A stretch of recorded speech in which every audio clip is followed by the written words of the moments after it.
Salut à vous. J'espère que vous allez bien. J'espère que vous profitez de votre journée. J'espère aussi que vous profitez de cette belle semaine qui a commencé.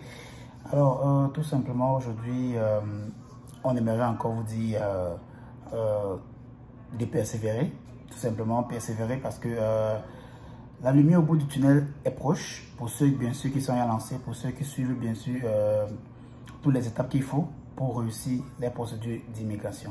Je peux comprendre qu'il y a beaucoup de personnes qui peuvent passer par des difficultés autres, mais ce que vous devez savoir, c'est que si vous avez déjà eu à planifier, parce que c'est ça le mot clé ici, planifier, parce qu'on ne se lève pas du jour au lendemain pour dire j'ai envie d'immigrer ou j'ai envie de voyager pour le Canada. Donc, si vous n'avez pas pris le temps de planifier, si vous n'avez pas pris le temps de faire des estimations, de regarder les vidéos que nous mettons ici chez Immigrants Ignorants Canada, alors tout simplement, sachez que vous risquez de ne pas obtenir ce que vous voulez à la fin. Donc, la question c'est de savoir, est-ce que vous avez eu à planifier? Est-ce que vous avez mieux réfléchi sur ce que vous voulez avant de vous lancer pour une procédure d'immigration? Alors, aujourd'hui, tout simplement, si vous nous regardez pour la toute première fois, on vous invite à vous abonner là maintenant et à le pouce. J'ai dit tantôt, quand vous voyez les vidéos que nous mettons en ligne sur YouTube et autres, toutes les autres chaînes bien sûr africaines, qui parlent de l'immigration au Canada et que vous avez vérifié que c'est des bonnes chaînes, quand tu mets des vidéos en ligne, mettez les pouces. Mettez les pouces pour soutenir les chaînes là. Mettez les pouces parce que c'est important. C'est important la vague diffusion d'informations que nous mettons principalement pour le continent africain. Parce que vous ne savez pas majoritairement ce que les autres continents font. Les autres personnes qui sont ici au Canada, ce qu'ils font, les informations qu'ils partagent régulièrement. Vous ne savez pas la communauté qu'ils créent dans leur continent ou pays respectif. Ce qui fait que chaque continent, je prends un exemple simplement, ce sont des Indiens de l'Inde ou bien de l'Inde bien sûr. Ils ont une très forte communauté sur YouTube. Pourquoi? Parce que les personnes qui sont là-bas, les ressortissants de l'Inde, par exemple, quand ils viennent au Canada, ils viennent parce qu'ils ont eu à suivre des informations, parce qu'ils ont eu à suivre des vidéos de leurs frères, de leurs soeurs, ou bien de leurs parents, ou bien bref, des personnes qui sortent des Indiens, qui sortent de l'Inde et qui sont au Canada, qui partagent l'expérience là. Donc, il y a un soutien déjà qui vient de la communauté, il y a un soutien qui vient des personnes qui sont au pays natal, et il y a un soutien aussi des personnes qui sont ici au Canada avec eux. Donc, on vous demande aussi, c'est la même chose, soutenez les chaînes africaines qui partagent les informations pour les Africains pour que on soit aussi une forte communauté au niveau du Canada. Pourquoi aussi on vient massivement et on fait à ce que les gens qui sont derrière là, ceux qui sont en Afrique là, que eux aussi aient l'information par un membre de la famille qui a déjà voyagé ou bien par un membre de la famille qui prend les informations aussi en ligne pour les aider tout simplement. C'est l'information qui vous rend plus fort. Sans l'information, vous êtes ignorant et si vous êtes ignorant, vous allez toujours subir ce que les autres vont vouloir de vous. Alors, tout simplement, je vous réinvite encore à vous abonner si ce n'est pas le cas. Si vous tombez sur cette chaîne pour la toute première fois, abonnez-vous là maintenant. Mettez les pouces à chaque vidéo, comme ça, le référentiel YouTube pourra référencer la chaîne et le fait ici vers le haut. Et aussi, si vous n'êtes pas encore bien, si vous n'avez pas encore cliqué sur la cloche de notification là, cliquez dessus et là, vous allez obtenir toutes nos nouvelles vidéos qui seront publiées chaque jour. Alors, sans toutefois tarder, allons au bruit du sujet. Vous savez, on a beaucoup parlé de l'éducation et on continue toujours d'en parler. On va toujours continuer d'en parler parce que c'est important, parce que c'est la voie du succès, parce que c'est la meilleure façon d'immigrer et d'obtenir sa résidence permanente aussi rapidement que possible. Pour ceux qui ont l'opportunité d'avoir le permis de travail ou bien la résidence permanente depuis au pays, c'est tant mieux. Tant mieux pour eux et on n'a qu'à féliciter cela.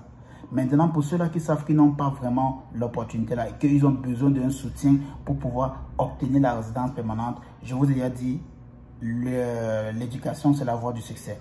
Venez s'éduquer, puis venez faire son éducation au niveau ou bien venez continuer son éducation au niveau du Canada, vous permettre d'obtenir des meilleures offres d'emploi après le travail, parce que vous allez obtenir un diplôme canadien.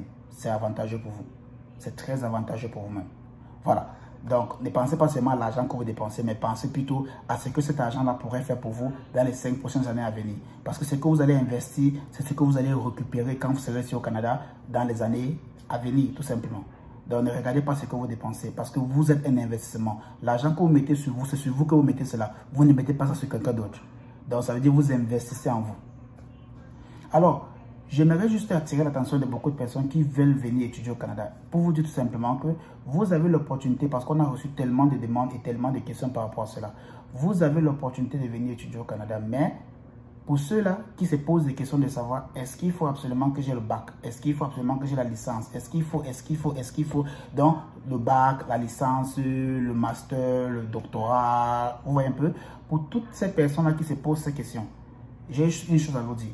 Vous n'avez pas à vous déranger. Et pour les personnes qui nous posent la question de savoir, est-ce que mon âge, c'est l'âge qu'il faut pour venir étudier? Est-ce que vous n'avez pas à vous poser ces questions-là? Ce n'est pas important. Ce ne sont pas des questions vraiment importantes. La question que vous devez poser, c'est est-ce que j'ai les moyens pour venir étudier au Canada? Même ne serait-ce un an. Est-ce que j'ai ces moyens-là? Oui. Donc, ce que vous devez vous faire comprendre, c'est qu'au Canada, il y a les universités. Il y a les cégeps. Il y a les collèges. Et tout en bas, il y a les centres de formation. Maintenant, si vous n'avez pas, par exemple, le bac, et que vous voulez venir quand même étudier au Canada, que vous voyez que vous avez vraiment travaillé toute votre vie, ça veut dire, à un certain niveau, vous avez arrêté l'école. Pour X ou Y raison, ça vous regarde. On n'a pas envie d'entrer dans les émotions, ou bien vous voyez un peu, on va être direct sur le but du sujet. Vous avez arrêté l'école, peut-être vous savez comme en Afrique, on aime trop la vie facile et ce genre de choses. On a arrêté l'école, peut-être que la famille n'avait plus les moyens, peut-être qu'on n'avait plus les membres de la famille pour nous soutenir et qu'on sort. Et puis on a commencé à travailler, on faisait un peu de tout et de rien. Vous voyez un peu? Ce qui fait qu'à un certain niveau ou bien à un certain âge, on a arrêté, on a dit non, il faut qu'on prenne notre vie en main. Et on a au moins un peu de financement. Si on peut aller dans notre pays par exemple, le Canada vous accueille. Sachez que même sans bac, vous pouvez toujours obtenir une admission dans un établissement. Ça ne sera pas à l'université. Ce qui est sûr déjà, ça ne sera pas à l'université. Mais ça sera au moins dans un cégep ou bien dans un collège.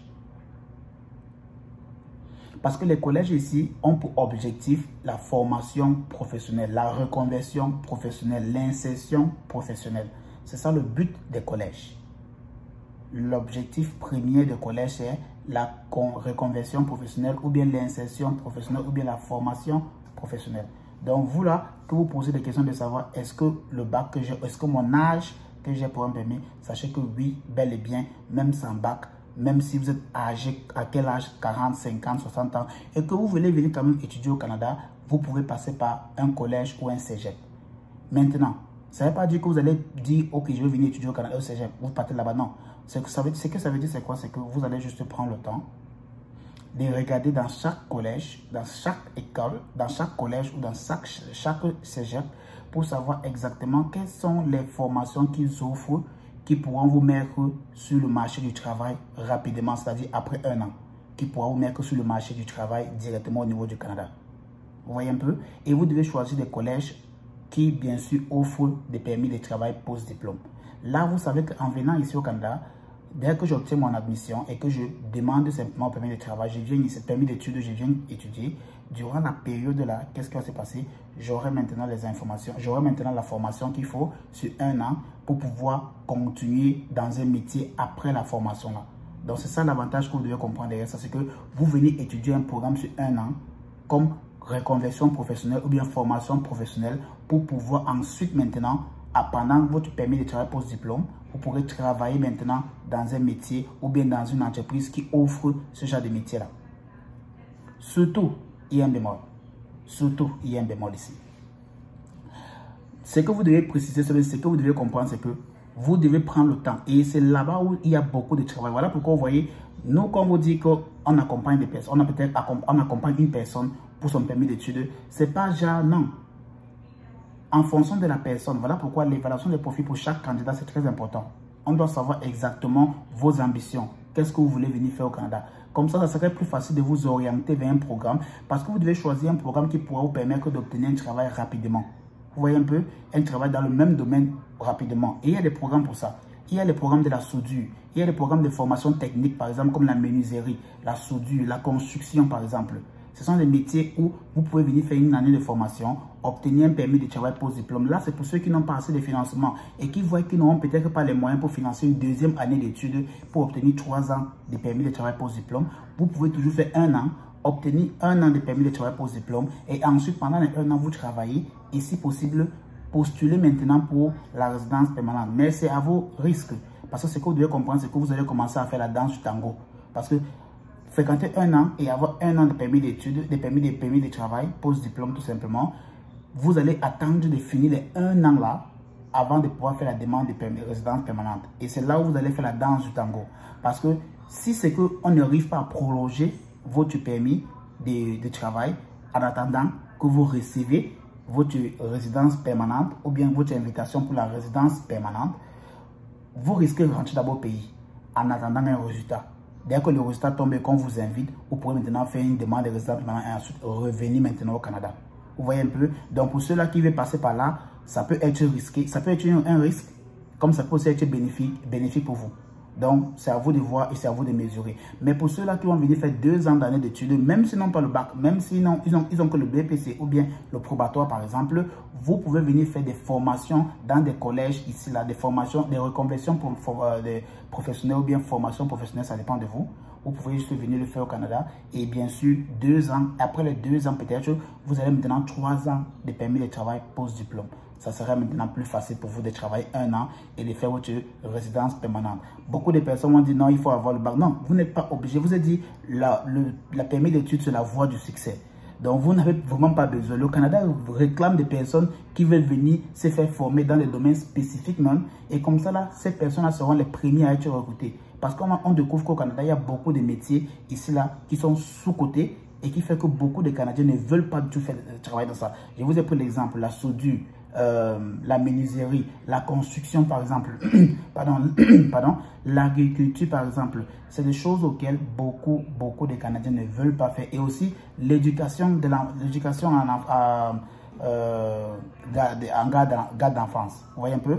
Ce sont des choses que beaucoup de Canadiens ne veulent pas faire. Et c'est là où c'est là où on a envie c'est là où le gouvernement canadien attire beaucoup de francophones de venir pour faire des études dans ce domaine-là. Bon, il y a des personnes qui vont dire non, j'ai déjà une formation en éducation et concernant mon pays. Oui, on ne dit pas non. Si vous avez une formation en éducation primaire, secondaire, autre chose, et que vous voulez venir faire, et que vous voulez venir directement au Canada, je vous conseille de venir faire ne serait-ce qu'1 an d'études encore. Pour vous qui avez déjà une expérience professionnelle dans l'éducation, venez faire 1 an d'études en éducation au Canada parce que c'est 2 mondes différents. C'est 2 systèmes d'éducation différents. Ce qui fait que vous allez venir faire 1 an ici. Et pendant les 1 an là, pour ceux-là même qui vont venir faire l'éducation au niveau du Canada, vous pourrez obtenir une bourse pour cela dans certains établissements. J'avais appris l'exemple ici pour le collège Boréal. Le collège Boréal, c'est un collège, lui là, qui offre des bourses principalement ou un soutien pour ceux-là qui veulent venir faire une éducation dans à l'enfance. Donc, l'enseignement en éducation pour l'enfance.